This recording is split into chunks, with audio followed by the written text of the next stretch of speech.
Hello guys, আজকে আপনাদের আমি সকাল সকালে বানিয়ে দেখাবো স্পিনাচ মাশরুম অমলেট।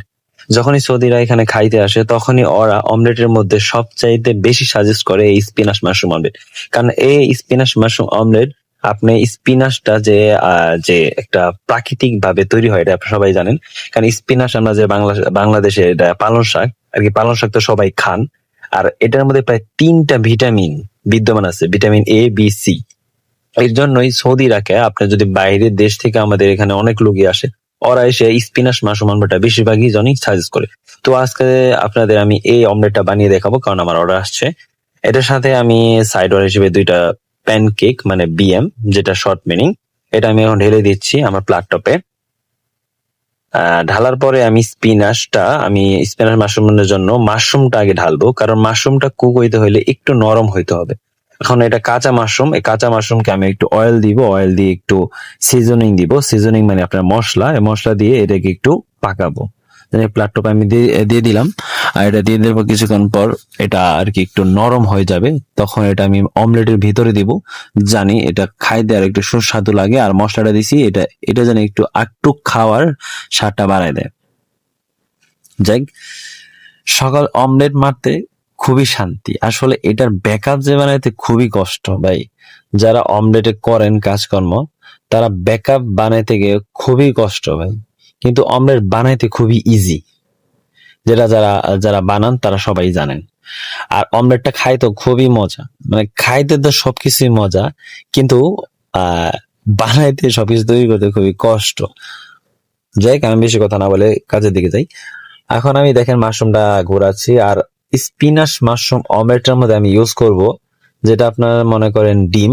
যে ডিমটা আমরা বাহির থেকে আসে, যেটাকে আমরা পেস্টুরাইজ এগ বলি, এটাকে আমরা বাহির থেকে কিনে আনি, যেটা গ্যালন আকারে আসে, এখানে আমরা ডাইরেক্টলি ইউজ করি। এটার মধ্যে আমি প্যানকেকের যে বাটারটা ওটার মধ্যে মিক্স করছি। এখন ওটার মধ্যে আমি স্পিনাচ মাশরুম অমলেটে আমি দিব প্রথম ডিম।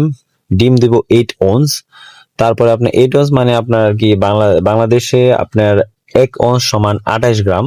এটাকে আপনি ইন্টু দিয়ে গুণ করলে আপনি 8 ounce দিয়ে ইন্টু করে এটা আপনি সহজভাবে পেয়ে যাবেন। মানে একটা টোটাল বড় একটা অমলেট, বা 8 ইঞ্চ আর কি, 8 ইঞ্চ টাইপের, 7 ইঞ্চ টাইপের একটা অমলেট বানাইতে আর কি আমি 8 ounce অমলেট ব্যবহার করব। দেখেন আমি অমলেটটা অলরেডি ঢাইলে দিয়েছি প্লাগ টপে। আর এই অমলেটটা ঢালার পরে আমি আপনার অনিয়ন ঢালাই দিব, ডাইস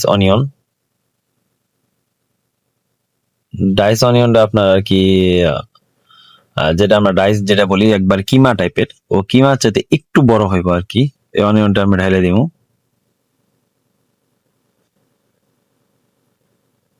যাই, অনিয়ন ঢালার পর ইনশাআল্লাহ তারপরে এটাকে আমি কি করব, পুরোটা স্পিনাচ দিব, যেটাকে আমি পালং শাক বলি। আর এই পালং শাকের মধ্যে 3টা ভিটামিন বিদ্যমান, এর জন্য সৌদি আইসে কোনো দিকে তাকায় না। স্পিনাচ মাশরুম অমলেট, তারপর আপনার হ্যালোমি স্পিনাচ, তারপর আপনার স্মোক স্যালমন অ্যাভোকাডো অমলেট, এই তিনটার মধ্যে আপনি স্পিনাচ আর কি ব্যবহার হয়। ওরা এই 3টা অর্ডারই বেশি করে সাজেস্ট করে আর কি অমলেটের মধ্যে। যাই, সকাল সকাল খাতে আসে, অবশ্যই আমি আমার সর্বোচ্চ চেষ্টা দিয়ে করবো অনেক ভালোভাবে বানাই দেওয়ার জন্য। সবাই আমার জন্য দোয়া করবেন। যাই, আমি অমলেটটা প্যানকেক 2টা ওইখানে ঢালছি, প্যানকেক 2টা বলতেছে, কারণ ওইদিকে বেশি ফোকাস করতেছে না, কারণ প্যানকেক হইতে মিনিমাম 4 থেকে 5 মিনিট সময় লাগে। আমি ওইটাকে উল্টায়া, মানে এক সাইড হওয়ার পরে আমি উল্টাই দিছি। এখন স্পিনাচ আমি ফ্লিপ করব, কারণ স্পিনাচটা ফ্লিপ করার পরে এটাকে দেখেন স্পিনাচ আমি ফ্লিপ করে দিয়েছি। মানে এই সাইডটা একটু হবে, এই সাইডটা হওয়ার পর আমি ভিতরে এটা মাশরুম দিব।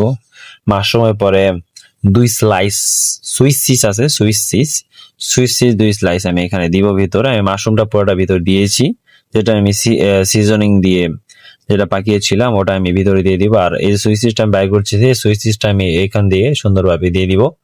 তারপর এটাকে রোল আকারে বানাবো, যেটা অমলেটের সবচেয়ে বেশি সৌন্দর্য হিসেবে ব্যবহৃত হয়। এই রোলটা যার বেশি সুন্দর হবে, তার অমলেটটা সবচেয়ে দেখতে ততই সুন্দর লাগবে। আর আমি আগে একজনের সাথে কাজ করে আসছি, ওই খুব অমলেট ভালো বানাইতো, ওই আসলে অমলেট মাস্টার। আমি ওর সাথে কাজ করে শিখছিলাম অমলেটের কাজটা, কারণ ওই অমলেট অনেক তাড়াতাড়ি বানাইতে পারে। আর অমলেটের জন্য ওই অনেক পুরস্কার আমাদের আইহোপ থেকে পাইছে। তাই ওর কাছ থেকে আমার শিখা, ওর কাছ থেকে অনেক টেকনিক আমি জানি, যেগুলো আর কি আর নতুন পোলা বানায়। এখানে তো আমি পুরাতন, কিন্তু অনেক নতুন পোলা আসছে, কারণ ওরা জানে না। আমি স্পিনাচ বানানো শেষ হয়ে গেছে অলরেডি। এখন ওটার উপর দিয়ে আমি হল্যান্ডাইজ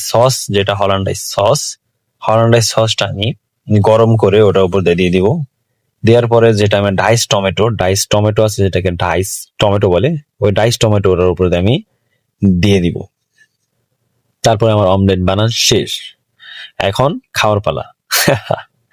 যাই দেখেন, আমি অলরেডি হল্যান্ড ডাইস উপর দিয়ে টোটাল সুন্দরভাবে দিয়ে আসছি। এখন টোটাল ডাইস টমেটোটা উপর দিয়ে সুন্দর করে দিয়ে দিব। এর একটা সৌন্দর্য, এটার ডেকোরেশন দেখেন। দেখেন অমলেট হয়ে গেছে। এটা স্পিনাচ মাশরুম অমলেট। আর এখানে 2টা সাইড প্যানকেক, এই যে আমি দিয়ে দিয়েছি সাইড প্যানকেক। চলে গেল। এখন ওইটা সুন্দর করে এটা পরিবেশন করবে গেস্টের কাছে। আর সামনে যে লোকটা নিল, এটা হলো বান্দার, আমার বান্দার বন্ধু।